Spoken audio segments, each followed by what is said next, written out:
ख्याल से तो कुछ भी नहीं पाया खोया। कोई नहीं, ऐसे अंदाजा पता नहीं क्या पाया खोया। अच्छा, आप यूथ हैं, मतलब नौजवान है, नौजवान मुल्क का फ्यूचर होते हैं, तो नौजवानों को क्या लगता है कि 2025 में उनके लिए कोई हुकूमती ऐसी पॉलिसीज बनाई गई कि नौजवानों को फायदा हो?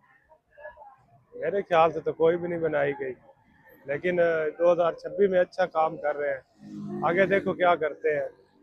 अच्छा, आपके दिल में कोई ऐसी ख्वाहिश हो जो आप चाहते हैं अभी हुकूमती ऐवानों तक पहुंचे, नौजवानों के लिए कुछ ऐसा कर जाएं?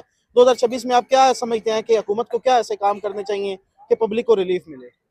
ये मेरे ख्याल से तो कोई भी नहीं। अच्छा, कुछ भी नहीं समझते? नहीं, समझ नहीं आ रही आपके।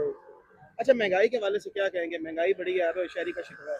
नहीं, इतनी तो नहीं है महंगाई। अच्छा, महंगाई मतलब ठीक है, कोई हाँ, नॉर्मल है? नॉर्मल ही है, तकरीबन ठीक ही है। और कोई दवा। चलो जी, ये शहरी हुकूमती जो पॉलिसीज है उससे बहुत मुतमईन है, और बड़ी अच्छी बात है कि हमारी नौजवान नस्ल जो है वो हुकूमत से मुतमईन हो, वो आजकल के जो पॉलिसीज है उनसे मुतमईन नजर आते हैं। शहरों के पास चलते हैं और मजीद उनकी राय जानते हैं।